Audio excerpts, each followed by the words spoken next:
Subscribe गर्नुहोस् Nepali take 24 YouTube channel र बेल आइकन दबाउनुहोस् latest technology video सबभन्दा पहिला देख्नको लागि। नमस्कार, तपाईहरुलाई हार्दिक स्वागत छ नेपाली टेक 24 युट्युब च्यानलमा। Xiaomi ले भर्खरै भारतमा लन्च गरेको छ आफ्नो latest budget smartphone Redmi Y3। यो कम्पनीको सेल्फी सेन्ट्रिक स्मार्टफोन सिरिज हो र यो Redmi Y2 को अपग्रेडेड भर्जन हो, जुन नेपालमा Redmi S2 नामबाट लन्च भएको थियो र यो फोन पनि नेपालमा लन्च हुने सम्भावना धेरै रहेको छ। र आज हामी यसैको बारेमा कुरा गर्नेछौँ र जान्नेछौँ यसको फुल स्पेसिफिकेसन। आउनुहोस् भिडियो सुरु गरौँ।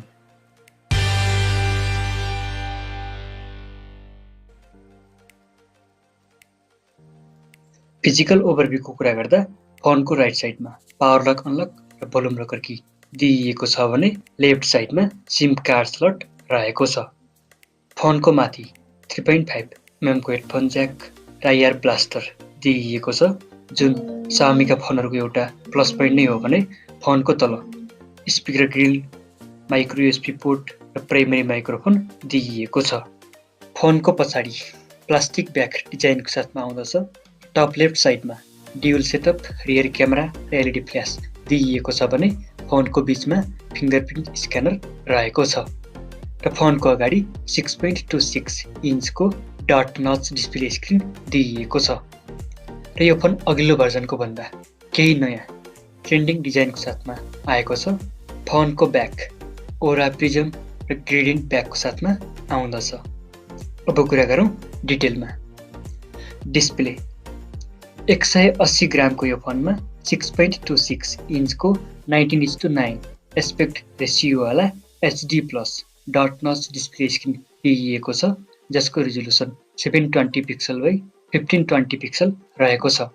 यो फोनको स्क्रिन टु बडी रेसियो 86.83% रहेको छ र यो फोनको डिस्प्लेमा कर्निङ गोरिल्ला ग्लास 5 प्रोटेक्सन दिइएको छ, जुन एकदमै राम्रो कुरा हो। प्रोसेसर यो फोनमा अलिक पुरानो प्रोसेसर रहेको छ, जुन Qualcommको Snapdragon 632 अक्टा-कोर चिपसेट हो र यो 1.8 GHz को रहेको छ भने यो प्रोसेसर 14 नानोमिटर टेक्नोलोजीमा बनेको छ र यसमा Adreno 506 GPU रहेको छ। Camera phone dual setup rear क्यामेराको साथमा आउँदछ। यसमा प्राइमरी क्यामेरा 12 मेगापिक्सलको रहेको छ, जसको एपरेचर f2.2 रहेको छ भने पिक्सल साइज 1.25 माइक्रोन रहेको छ र यसमा 2 मेगापिक्सलको सेकेन्डरी क्यामेरा दिइएको छ, जुन डेप्थ इन्फर्मेसन क्याप्चरको लागि प्रयोगमा आउँदछ।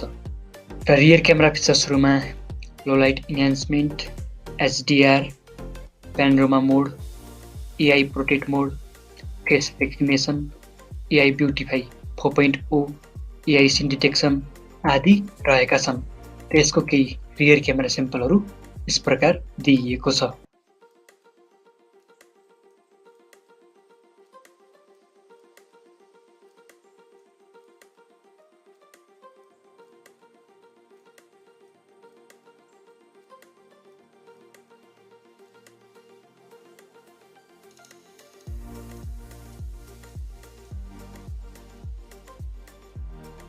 र फ्रन्ट क्यामेराको कुरा गर्दा फोन सेल्फी सेन्ट्रिक युजर्स लक्षित यो सिरिज सेल्फीको लागि बढी पपुलर मानिन्छ।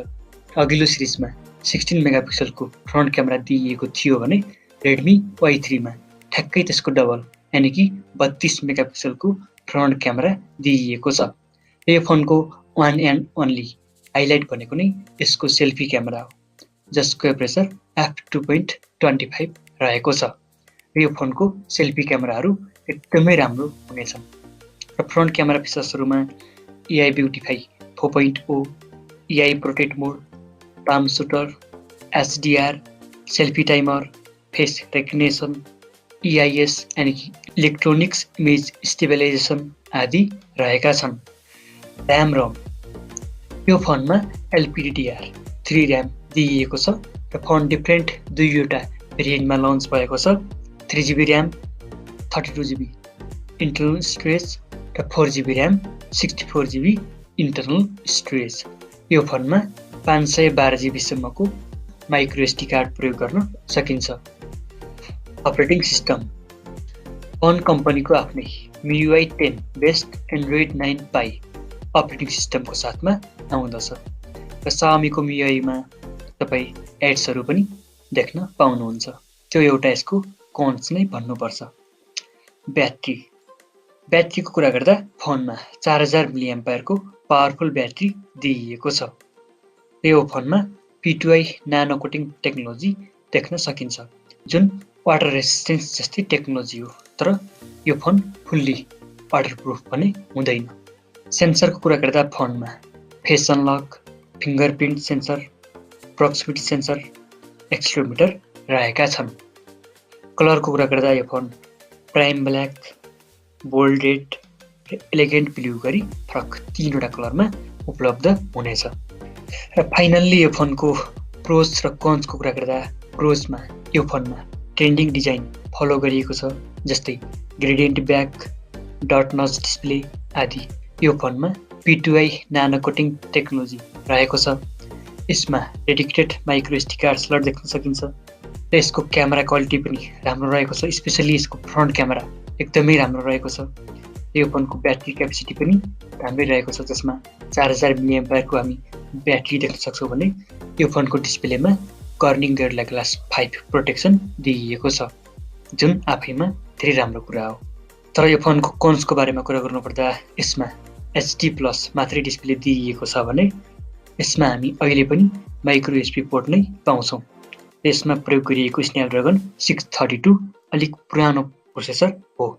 यो फोनको भारतीय बजार मूल्य 3GB RAM 32GB internal storage भेरिएन्टलाई 9949 यानि कि 10,000 भारतीय रुपियाँ, जसलाई नेपालीमा कन्भर्ट गर्दा 16,000 रुपियाँ पर्न आउँछ भने 4GB RAM 64GB internal storage भेरिएन्टलाई 12,000 भारतीय रुपियाँ पर्दछ, जसलाई नेपालीमा कन्भर्ट गर्दा 19,200 रुपियाँ जति पर्न आउँछ। र हेरौँ यो फोन नेपालमा कहिले र कति प्राइसमा लन्च हुन्छ। तपाईहरुलाई यो फोनको स्पेसिफिकेसन कस्तो लाग्यो? यदि नेपालमा लन्च भयो भने लिन चाहनुहुन्छ र यो फोनको एक्सपेक्टेड प्राइस कति जति हुन सक्छ? कमेन्ट बक्समा अवश्य लेख्नुहोला। र भिडियो कस्तो लाग्यो? जस्तो लाग्यो त्यस्तै सल्लाह, सुझाव वा प्रतिक्रिया भए त्यो पनि हामीलाई कमेन्ट बक्समा अवश्य लेख्नुहोला। भिडियो लाइक, शेयर र हाम्रो च्यानल सब्स्क्राइब गर्न नबिर्सनुहोला। तपाई हामीलाई फेसबुक, ट्विटर र इन्स्टाग्राममा पनि लाइक र फलो गर्न सक्नुहुन्छ, जसको लिङ्क तल डिस्क्रिप्सनमा दिइएको छ। हामी मिल्नेछौँ अर्को भिडियोमा। तबसम्मको लागि गुड बाई।